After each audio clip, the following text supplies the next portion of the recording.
Now, it's your opportunity to discuss the issues raised today, many and various as they were. A few ground rules. This is not a question and answer session. Most of you in the room and online have expertise in this subject, so I'm welcoming succinct points as well as questions. Feel free to agree or disagree with speakers, with each other, across the room, online, however you want to play it. As well as delegates in the room, I'll be taking contributions for those watching online and for the discussion on Twitter, which is why I have this little thing in front of me. Now, please can I remind you, if you'd like to speak, please raise your hand, and if asked to speak, wait for a brightly coloured microphone box to arrive in front of you, and that you stand up so the cameras can see you. Then you hold the box at chest height, none of that fiddling around trying to make sure it's in the right place, and state your name and your organisation before you make your contribution. My colleagues in blue jumpers are on hand to keep the microphones moving, so once you've made your point, please pass the microphone on. Our speakers are not up here because this is not a question and answer. They're down there. I'm going to be keeping a close eye on them. If they want to intervene, they will raise their hands in the same way as everybody else. I just give fair warning to the speakers, just come to you randomly anyway, if there's a particularly knotty challenge that I think needs further exposition from you. You're already mic'd up. So wait for a heartbeat for your mic to be put back on live and give us your thoughts. So, I think we should start. Who would like to kick off? There we are, down at the front here. Yes, sir. Question? I have a question for Bill Lucas, Professor Bill Lucas. You focus on the real-world learning in the new era about contextualized learning for the capability or skills or competence development of the new generation children. I have a question is about in this era, so we are exposed to too many distractions, particularly the children, the technology. Personally, I'm the father of I'm from China.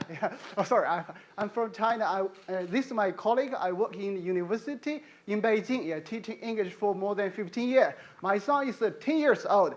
I was always confused about this. He's too much crazy about the technology, the computer games, internet games. So he's too much distracted. So I want to the Professor Bill Lucas, your response, how the parents or teachers respond to the over-distraction from the technology, and how can we develop their real-world learning in a contextualized way? Yeah. Well, thank you very much. I'm sure other people will also have ideas other than Bill on that. Of course, students have always had their own distractors. In the old days, you just looked out of the window. Now you can look at a different window. But keeping students on track, particularly in relation to curiosity is, in a sense, almost going off track, but in order to bring people back on track. Online, Brian Lightman, the former General Secretary of the Association of School and College Leaders, has responded to Daisy's remarks about what a summative assessment grade is for. He agrees, but is this a new thing to say, or is it the fact that it's now being said simply a reflection of where our education system has been de-skilled, or that policy has derailed it? That's a very English question to ask, but it's also true in some other countries. Would anybody like to pick up the debate on that, or do you want to start on something completely different? In which case, Bill, can I ask you this question here about, and actually I'm going to ask Evelina as well, it's as much a distraction as it is a help, and how do you manage the balance between using it and having it use you?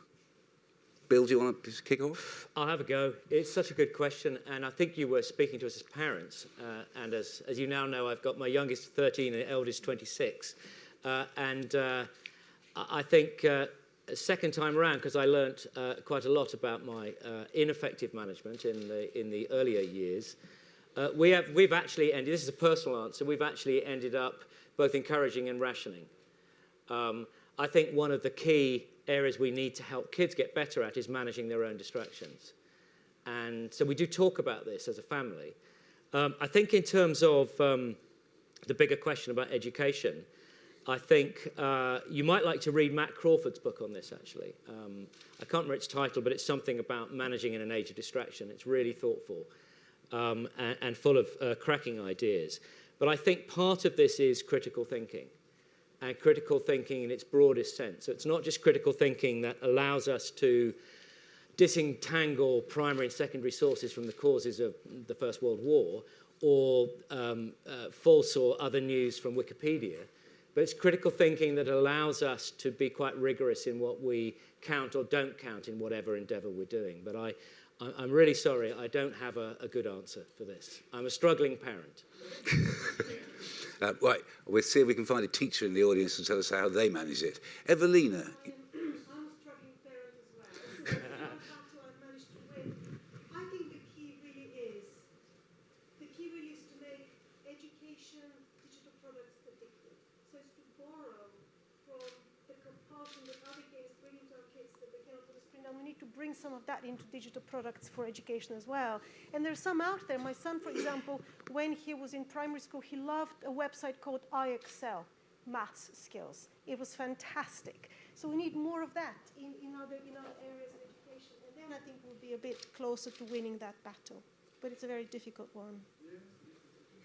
So is there a teacher who would like to tell us how they manage the classroom with that? Because that would be very, very useful, or indeed anybody online who can say how they manage to hold it off. I noticed that the Girls' Schools Association speech said that it was pointless trying to keep phones out of school, and you needed to work harder to get them to use them for education as opposed to against education. Did I see a hand up there? On a completely different matter, yes? Yeah, no, that's fine. Let's move on. Thanks. Aisha Ahmed, University of Cambridge. I just wanted to put in a word for dialogue. We heard from Bill Lucas about the amount of questions teachers ask. We heard from Evelina about rapid feedback. Also, Martin talked about that initiate response feedback loop. And then Daisy took that one step further, talking about multiple choice questions used for formative purposes. And, I'm a fan of multiple choice questions for the right purpose. But I want to challenge that idea of using multiple choice questions and that rapid feedback loop thing, because we know from evidence now from Cambridge and from York about the importance of dialogue and that chaining of responses that goes deeper and encourages children to think more deeply. We know about its benefits for learning, and also that peer dialogue. So I just wanted to throw that in there, the importance of questioning between students to each other as well as that teacher questioning. Cross dialogue. You're not challenging the concept of rapid feedback. I'm not challenging the concept of rapid feedback, but I'm saying that the feedback needs to go wider. It needs to go wider. It needs to go deeper. The interactions need to go on for longer. I would assume Daisy would agree with that. Yeah, definitely. Am I mic'd up? Can you hear me? Yeah, absolutely. And in fact, I spoke about the multiple choice questions, but a couple of the programmes I talked about, Read, Write, Ink and Expressive Writing, they do exactly that. They chain responses, and they do it so that there's never more than sort of 15 or 30 seconds between getting responses from pupils. So it is very much a dialogue. You're constantly reacting to what the children do. When I was at ARC, the way we used to set things up is the lessons would be like that, and would have that there would be that dialogue and that rapid feedback that was within it, and you were never going for very long without the feedback. And then what we would do is at the end of every question, the curriculum we designed, we put a multiple choice question at the end of every question lesson as an exit ticket, and then we'd round up every 2 weeks. We'd do 10 of them. So it wasn't that there were multiple choice questions every sort of minute. They were there at the end of the lesson. The teacher could refer to them at the start of the next lesson as a prompt, and depending on the type of question, it would have more or less time to discuss its implications. So some of the literature questions and the history questions actually that you can do multiple choice questions with, you could end up doing lots of discussion, quite interesting discussions about them, about some of the distractors. So I remember having seeing one history one actually, what was the difference between Stalin and Hitler, essentially was the question. And it was trying to get at the abolition of private property, and how the difference between a total state and an absolute state, and some of the things that Stalin did around the private property. And that was taken from actually a British Columbia summative exam.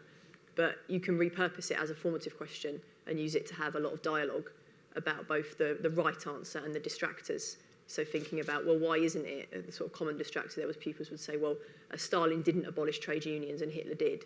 And actually that would lead to a really good discussion about how, actually what was the status there. So I think multiple choice questions can be used to spark dialogue. I don't think they're everything for dialogue. You can do other things too. And I think, yeah, a blend of those approaches. You can get for me, the important thing is the feedback. The other thing we used to talk a lot about ARC was being a thermostat and not a thermometer. So a thermometer measures something and that's it. And a thermostat measures something and something happens differently as a result of the measurement. So that should be the point of the dialogue and the feedback all the time. Yeah, sure. Evelina? I think it's a really good point, Aisha, and I completely believe it, as I was saying, in social learning, the importance of dialogue. But I think dialogue is extremely difficult to do. I think it takes a lot of the professional comfort zone, it's open, it's unpredictable. Actually, Evelina, I don't think you are mic'd, or your battery's died, one or the other. Yes. Do you mind starting again? I started it now, yes. So I just turned my battery on. Okay, now you can hear me with 2 devices. Even better. I think it's very difficult for teachers to do dialogue because it takes them out of their professional comfort zone because dialogue is unpredictable. You don't quite know where the ideas will go, and so it's much easier not to do it. So I think it's part of professional development to really focus on that. And observing other teachers, I guess this is completely anecdotal, more experienced teachers are more comfortable with letting dialogue take a bigger part of their classes. So observations of teachers to other teachers will give you an idea of how to handle this a bit better, I think, could be a useful way forward. But of course, we're back to the original challenge of getting good questions, which both Simon Peyton-Jones and Lucy Crehan mentioned. She was speaking about the Japanese method and indeed the Singaporean method of, if you like, more experienced teachers producing questions that are then used by less experienced teachers. But if you're going to get into a dialogue with kids, you really do need to be, I'm going to ask Daisy in particular on this one, given her experience at ARC, if you're going to get into dialogue with children and you are a novice teacher, quite an early teacher, even if you've been given very good questions by much better prepared or longer serving teachers, as the conversation widens, you need quite a lot of expertise to manage that so that learning takes place, as opposed to, we had a great conversation in class today. Yeah, totally, I'd agree with that. And that's why I think you have to do it within the quite well planned and well designed, not just curriculums, but I am, as Tim is as well, I'm a big fan of textbooks. And I think textbooks that organise that material and structure those questions allow you to have that more effective kind of dialogue. I completely agree. If you just say, have a chat, it doesn't always end up the way you want it to be. So it's got to be structured. It's got to be well organised. And I don't really think actually that's a thing that any one teacher ever experienced can do. I think that's something where everybody needs support and you need help. It is complex. It's exactly what Simon was saying in that video. It's hard. But of course, underlying that, and this is another question, this is from Bob Cox, who's come through to us on Twitter. Back to the quality of questions. Bob Cox is talking about, he focuses on the quality of writing. And he's saying you can go much deeper with challenging texts. It's actually the quality of the text you choose in the first place, particularly in his area, that stimulates curiosity and sustains curiosity. And I think by definition he's saying if you choose a poor work, you are not actually going to have a very particularly interesting lesson. Would that be true? I mean, presumably you can use quite weak texts to build curiosity and indeed sustain it, rather depending on what you do with them. What would you say to that, Bill? You're looking at me? Yes, I'm looking at you, yes. I'd say it's a dangerously binary concept. I think that, of course, anyone who loves literature or indeed a non-fiction scientific text would want to gradually expose their kids to the very best that have been written. And you can sometimes have lightweight discussions about very complex things, and you can sometimes have very deep discussions. I can think of some startup, I don't know if it's similar for Daisy, some texts that I wouldn't necessarily choose to have as my bedtime reading, but they were entry-level texts for some of the kids I was trying to nurture. And so it was part of a deliberate teaching strategy to get them more engaged. And I can think of some really dreadful bits of writing, which can be a lot of fun to have quite sophisticated conversations about what could have been different here. So I just think, well, I think I was trying to make this argument. I think we have much better conversations when we keep our, as it were, curiosity muscles open to lots of different interpretations. Right. Thank you very much for that. Oh yes, on the far right-hand side. Thank you. Lynn McClure, I'm the Director of Cambridge Maths. Sorry, Lynn, can you stand up? Otherwise the Sorry, cameras can't yes. catch you. So Lynn McClure, I'm the Director of Cambridge Maths. Bill, I was really taken with your idea of creativity and curiosity. And I think that mathematics is one of the subjects that is always seemed to be least applied to. And I wonder how we can design a curriculum that will embed curiosity and creativity in mathematics, which can then be assessed. Because we know that what you test is what you get. So how can we have assessments which really allow us to inculcate curiosity and creativity in our mathematics lessons? That's a damn good question, isn't it? I mean, I've always thought mathematics was designed to stimulate curiosity in itself, but... Well, I do too. I think it is. I think there's some really good work, and if you Google thinking like an engineer, you'll see some descriptions of some work that we've been doing actually with the Royal Academy of Engineering, where we reframe maths, or not we, it's some other people's work, as a series of investigative habits of mind. There's one lovely phrase: mathematicians are pattern sniffers. Mathematicians are great mathematicians, are deeply curious. So, you know, the first part of your argument is I think it's a no-brainer that curiosity exists in many subjects and is profoundly evident in maths. I think you were then going on to ask how you would assess it, and I'd want some supplementary observations before you got there, which was to be really clear about what the it was, and then to be really clear about how you were teaching and learning the it, and then to have that conversation, and then to put it all back together about how you assessed it. And if you look at that paper, you'll see that actually, in fact, there's a second. I'm going on to the Academy later on tonight, and here's that we've had a series of schools have proof of concept in Manchester and in the South East. So if you Google learning to be an engineer, implications for the education system, you'll see some schools that are trying to ask and answer that question. It's quite early stage, so don't read too much into it. But it is a really deliberate attempt to make maths, as the Chancellor was trying to do yesterday, interestingly, you know, really exciting again to those people who've sadly lost their curiosity about maths, and to make girls, particularly, was our mission here, more interested in keeping going with tricky maths and tricky physics, to get into, to keep their engineering options open.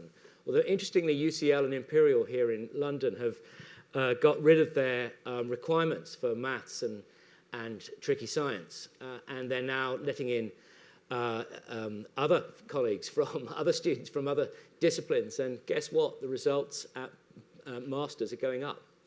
So it's quite an interesting concept about at what stage we need certain levels of knowledge complexity. We undoubtedly do, but whether you kind of operate on a just-in-case basis or a just-in-time, and I'm about to fall into one of my own traps. That's binary, isn't it? That's silly.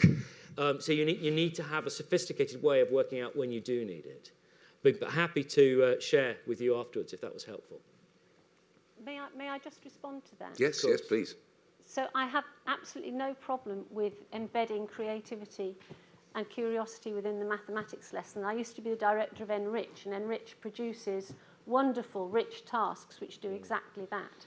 But it's very difficult, and teachers will say, we can't teach in this way because when we look at the assessments don't allow any room for that sort of thinking. And because there's such high stakes assessments, that really means that it drives teachers' behaviour. So I'm using Hugh Burkhart's thing of what you test is what you get, WYSIWYG. You know, assessments do drive what happens in the classroom, especially in this country. So there's masses of fantastic resources out there to support teachers to embed creativity and curiosity, but they think they don't have time to do it. Well, I would take issue with that, but not that it isn't a perception, it is indeed a perception. You know, from Einstein onwards, there's virtually no one who isn't quoted at some stage as saying some version of our theories determine what we measure. And that is indeed true. But the interesting thing about this proof of concept is that these are busy, ordinary schools, not all outstanding, most of them good, who are doing this in the real world of the assessment rubrics that you describe. And they've got to the next stage, which is to realise that actually their kids are doing better on the exams. Not either or, they're doing worse. Oh my goodness me, they're missing out. But by embedding it subtly, I mean, I'd like to hear what Daisy has to say on this, because I think this is part of your argument about not overdoing it. So I'll shut up. So I work for an organisation called No More Marking, and we do some quite creative and open maths tasks. My favourite one is a question we say to people is, what rules in maths do you know that are always true? And we give them a blank sheet of paper to write or draw, whatever they like. And some of the responses are fascinating, give you fascinating insights. One pupil wrote in response to what rules in maths do you know are always true. They wrote, always read the question, which is true. Another pupil copied out some of their times tables, and one pupil wrote n plus 0 equals n, n multiplied by 0 equals 0. And what we offer is a way of robustly and reliably assessing such questions without the need for a rubric. So we avoid that kind of tick box stereotype response, which I think when you have a rubric can often really bedevil open tasks. So I think that definitely there is a way of reliably assessing open and creative maths tasks like that. My worry is that some of the ways that open and creative maths tasks are assessed, when they're assessed with a rubric, they don't, and I would say the same about English as well and essays, that when they're assessed with a very specific rubric, you get a sort of hyper-specific rubric, you get very stereotyped responses. And again, there's a lot of research about the problems that leads to. But then I'd also say, in terms of then the question is, if you have a task like that and you have a reliable way of assessing it that doesn't have a rubric, that's fantastic. And certainly the schools we work with find that very liberating because it frees up the way they teach. But then I would say, well, what is the best way that you prepare pupils for those kinds of open tasks, be they maths tasks or indeed essays? And again, I think that it does show that you still do need the nuts and bolts and the sort of basics to be able to do well on those. And certainly when you sort of correlate those things, that's the case. So I think there are ways of reliably assessing open tasks, which should be. I think we should use more of them. But I think we should also think about how do you develop expertise on such open tasks. And often, to go back to my marathon analogy, it isn't by doing lots of questions like that. There will be other activities which help you to excel at such tasks. And now Mark, who's an ex-teacher, I'd like to know why you're an ex-teacher, Mark, an ex-teacher on Twitter, who's saying, isn't the challenge here, if the ability of constructing an appropriate question is limited by a teacher's understanding of the subject at hand, something Bill spoke about, and following your comments on decomposition, the teacher's understanding of the component parts of the subject knowledge, does that mean necessarily that only highly knowledgeable teachers, or indeed examination experts, assessment experts like Cambridge Assessment, can only knowledgeable teachers, both in pedagogy and the subject, ask effective, or not ask, create effective questions? And where does that leave, for instance, the non-specialists in England? This is not the case everywhere overseas, non-specialists, like in primary education, where you may have either the subject knowledge or the pedagogic knowledge, but in lots of occasions you don't have them. Yeah, if I take that, yeah, I think it's a very good question. It's a very good point. I think that that's where the role of training and the role of resources comes in. And certainly, yeah, absolutely, at primary, it is ridiculous to expect that people are going to be experts and have that understanding of all the steps in the chain, all that, and have acquired that in all the subjects you teach at primary. So that's the role of resources and of training. And not only that, but I think we sometimes, just having a degree in something, as I was sort of saying before, it might give you the subject knowledge, it doesn't give you the pedagogical subject knowledge. I had a degree I was one of those people who had a degree and taught a very similar subject, so I had a degree in literature and taught English. But a lot of the things I taught in English, my degree didn't help me with. And in fact, if you look at most people who teach phonics, and that would again be primary teachers, most of them won't have a degree that would have helped them, supported them to do that, but they can do it very well and very effectively because of the training and resources that are available in it. So I think that's where we have to expect that you're not going to get all of this, or indeed the majority of it, actually arguably through your degree. Yeah. There is a lot that has to come through teacher training. But that sort of takes me back to Bill, I'm afraid, because that's the point that I'm going to build on Tom's there. The whole curiosity, the embedding of the curiosity within the subject, and nearly all of the stuff you were talking about sounded to me like you need uniformly good teachers all of the time, steeped in the subject, steeped in the pedagogy, and understanding precisely where they're going. And given that not all teachers are going to be at that level, even on a straightforward curve of who's new, who's old, and who's past it. I just found that most of what you were saying almost demanded a constantly high level of superior knowledge, not necessarily available in almost any jurisdiction. I'm simply misunderstanding the whole approach. Not deliberately, I don't think you are. No, I'm not deliberately. I think you might be accidentally, because I think it's rare to be, I'm not saying I feel in a position to have to defend the expertise of teachers. I think that most teachers are highly expert in a whole range of things. As Daisy says, at primary, that range of things is much bigger. It's broader than it is at secondary, where it's more deeper even. I mean, as Daisy said, we share a common background. I remember my degree had not prepared me for really understanding linguistics. It hadn't prepared me for understanding the fact that you can make the future in English in 3 different ways. I mean, I just never learnt that. I was at a time when I was learning grammar, but I wasn't learning the kind of the nuts and bolts of language, which I'm passionate and love sharing with kids. So I think any good teacher surely has to be on top of the body of his or her subject knowledge, both in the way that I'm using it there and in the way that Daisy was using it in terms of subject pedagogical knowledge, and in terms of, I think I was beginning to use it, that there are quite sophisticated understandings out there about how you can teach things which don't fit quite so neatly into this. Now, I'm going to make a dangerous assumption, which is part of the reason that you might have thought that I was being too demanding, was that this wasn't your special subject.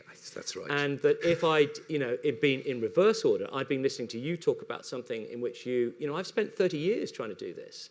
So I'm beginning just to know a little bit about it. I know it's only a little bit, but I do know, something about it. And I think you find that reaction from anyone faced with somebody who's steeped in something.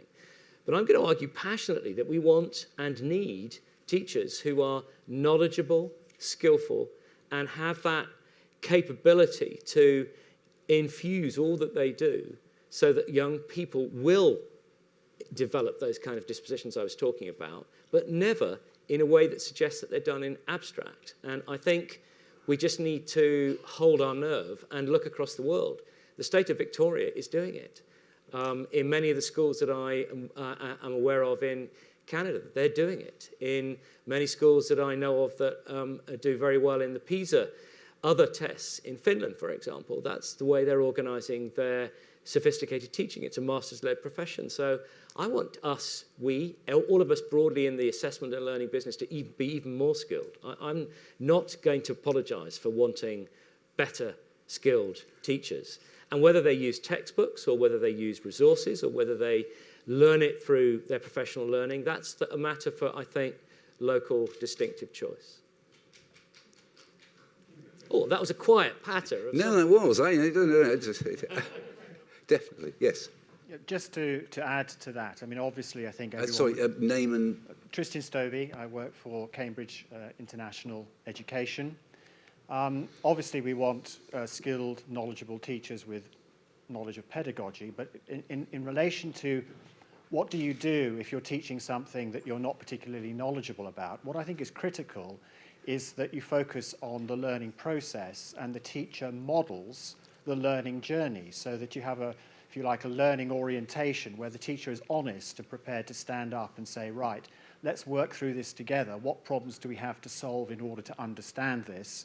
And the teacher demonstrates and exemplifies through their own thinking aloud effective metacognitive processes so that the student can then learn to do the same themselves. Right, thank you very much. That puts me in my place. No, thank you very much. I think that's very, very useful. I've got a question from a David Harrison who is asked, it's not a question I want everybody to answer just at the moment, but I want you to think about it, and I'm going to come back to it in a while. I'm especially going to come back online because I'd like people to send in responses to this, which is, does cultural relativism impact on what makes a good question? Because I think that actually links to what Tristan's just said as well. The gentleman down the front here. Okay, I'm Huang Jie. I'm from Beijing Normal University. I'm personally quite curious about the teachers' assessment practices and its effect on students' learning. So I'm very inspired by Daisy's lectures on formative assessment. But when she comes to giving a very direct suggestion to teachers, no more marking, I was kind of struck by an intuitive suspicion. Since Daisy is talking about the formative assessment, which is designed to help students' learning, so I guess the suggestion is given on the belief that marking does have negative impact on students' learning or learning process. But as known to us, that learning is a very complex and personal process, and some scholars have marked it as personal as love.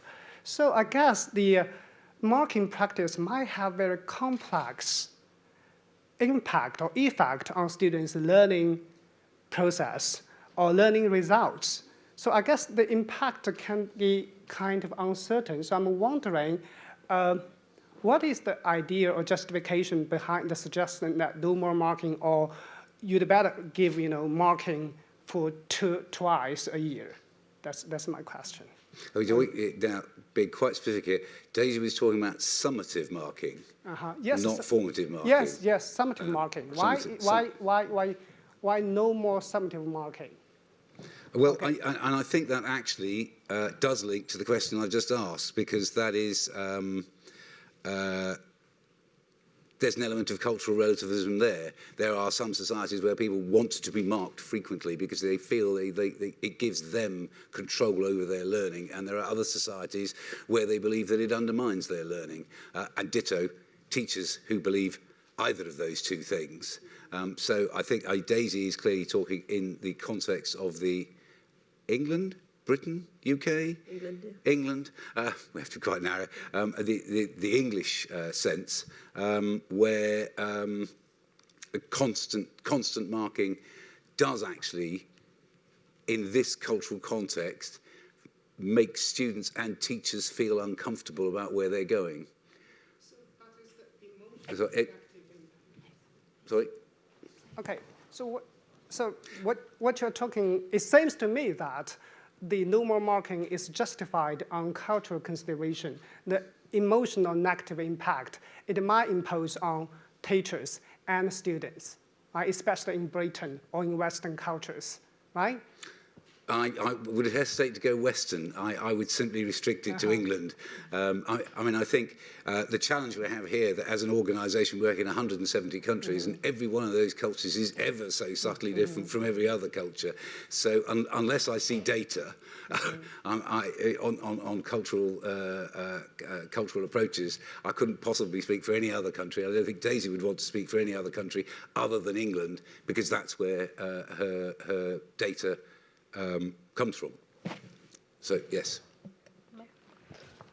I'm Jill Grimshaw from Cambridge Assessment. May I just make a comment around that? I was at a conference last week in Bristol of the Chartered College of Teaching, and it's a very interesting talk about why doesn't formative assessment, why hasn't it really worked in the classroom? And the presenter then was referring to a study that originally was done in Israel, and somebody here may not remember who the researcher was that did this, And it's been picked up many, many times since then in various countries. So that's why I thought it was relevant to what we were just talking about there. That why doesn't formative assessment work very well in our classrooms? It's because we mix up formative and summative. And it goes back to the thing that Dylan William and Paul Black talked about originally with the question about if you give people a grade and a comment, which one will they be most interested in? If you give them the grade, then that will be what they'll look at. If you give them the comment, then they'll look at that. If you give them the grade and the comment, what will they do? Look at the grade. Yeah. So the grade, they suggest in this research, is saying this is where you're at, this is where you've got to. So that's interesting, and you'll compare it to see whether the person next to you got the same grade as you or whatever.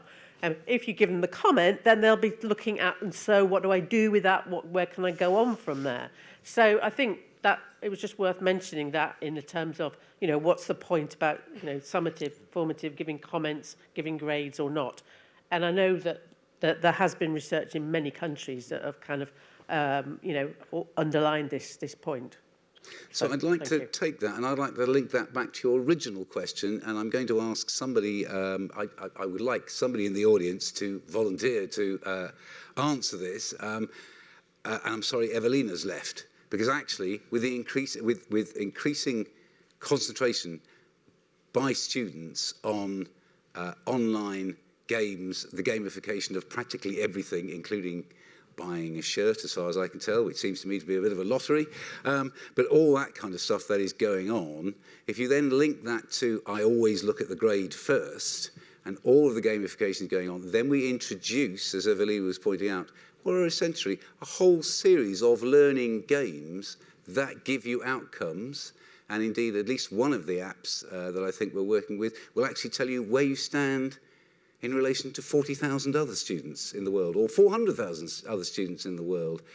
That then comes back to your distraction and links to your second question, which is, if there's that kind of focus on getting 3.5, 3.7, next level, next level, next level, is that actually anything like deep learning, or is that simply jumping hoops in a very narrow, focused way, which may, in Daisy's sense, be a sub-part of a domain, but is never actually giving you deep learning across the domain?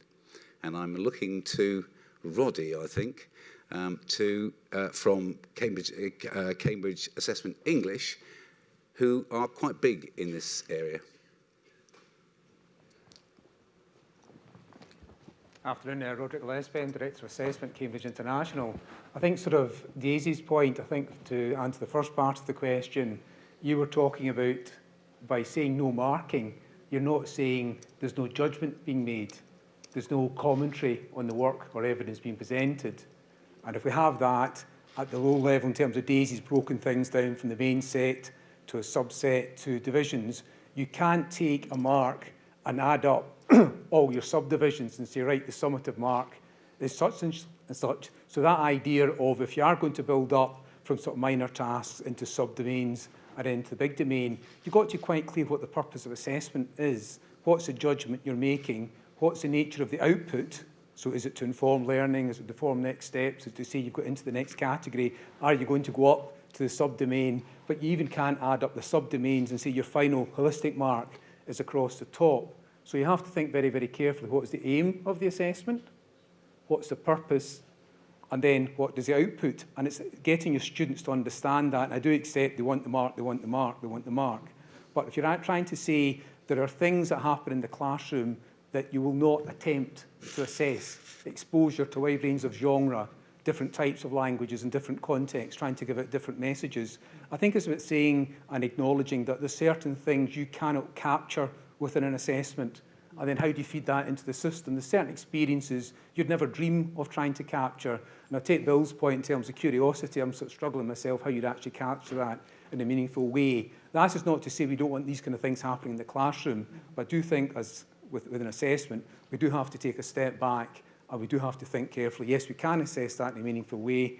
We're quite clear what the output is, but there's certain other things we want to happen in classrooms. We have to encourage that. But as assessment, we have to say, well, we can't capture them within an assessment. That lady there. Thank you. Carolyn Tiller, Cambridge International. I think this whole point touches on assessment literacies, not perhaps just of our teaching staff, but also of students and parents and perhaps the broader community. And I wanted to ask perhaps both Bill and Daisy, really, they had an experience of working with parents and learners and what kind of feedback they'd had from learners when they tried to use a sort of non-graded approach. And I think we're going to take that as an opportunity to ask all of our the speakers that are left to perhaps address any other points they wanted to address on the back of that and do a mini wrap-up. So, Daisy, you look like you're ready to go first. So, Daisy. Yeah, on the non-graded assessment, I'd say when I was speaking, I don't say you should never grade. I said once or twice a year would be ideal for me. Most of the parents I've spoken to are actually happy with that. I think they probably from their own school days remember that was probably more how you got the grades. I think then what I was also saying is you have other type of information. So it's not that you're not doing anything at all in between the grades. You have other type of information in between the grades. And that can be a variety of different things. It can be short quizzes. It can be information of all sorts on how you're doing in between that. So my argument would be for sort of more of that kind of information and less frequent grades. Yeah, to the extent that when I was working at ARC, obviously we developed an English curriculum that embodied some of these principles. And generally I would say, yeah, there was the parents that we did have that interaction with, felt that was workable. So yeah, I do think grades are important. I just think that the frequency of them is the issue, and how frequently you do exam-style tasks. That, for me, is the crucial issue. So, yeah. To Bill. I agree. Luckily, most things that we assess kids for are not like landing a plane. You know, you can't kind of nearly land a plane. And so we're not in the absolute high-stakes land. It's much more like, can you cook a special family supper, where there are many different variables and ingredients, one of which is actually thinking what you're going to cook, getting them all together. But if you can't manage time or manage heat, then actually you're ultimately, in terms of the enjoyment of your family, going to have not managed yet to achieve that task, even if you can do 4 of the 5 variables. So we just have to be real about, I think, what burdens we're laying at the door of assessment. And I like the distinctions that Daisy is drawing and the shift that she's making towards when we do this and when we do that. I think in a parallel way, I didn't know this was going to be the case, but it's not a million miles away from me arguing that we need to think really carefully about when we're doing this in this context or another context, and be absolutely clear that we're not ending up muddling apples and pears. The tricky question about assessing curiosity or assessing anything that is broadly in the character area or capability area is we are making some progress with. So there are some really good examples of this. I'll take you to a school I work with very closely in the western suburbs of Sydney, Rooty Hill High School, where each student has a portfolio. It's quite sophisticated, but also very simple. So their phone has an app which allows them to upload examples of work. It allows them to bring in experiences from the community, so testimonials, examples of work outside school, which is still demonstrating whatever the target capability is. And it has a validate button from the member of staff, so it's not some loose assemblage that just allows everything to kind of swim around. It's leveled, but the levels aren't the things that are presenting. The things that are presenting is a greater, gradual, but very rigorous deepening of understanding about what progress looks like in something that could otherwise be quite vague. And I think that's the coming thing. If you want somewhere closer to hand, go to Thomas Tallis School in South London, doing pretty similar things. So it's happening. And I think that the other thing that's happening is that the assessment, which was largely the privilege of the teacher or the exam board is increasingly now becoming the privilege and the duty of the pupil and the non-teacher expert. And I think that's something we should use more of too. Thank you very much. And thank you, everybody, for your input. Just a quick word. David at work has come back to answer his own question, which is going to leave that with Bill to think about with the OECD. He certainly found that what is considered as good critical thinking question varied between UK and Italian examiners. A logical line of thought looks very different in those two countries. I'm not sure how that'll pan out at the next PISA. I thought that was very fascinating and useful. The discussion continues online using the conference hashtag CamEdLive, and a full set of video and resources will be available on our website from tomorrow afternoon for you to reference and for you to share with colleagues.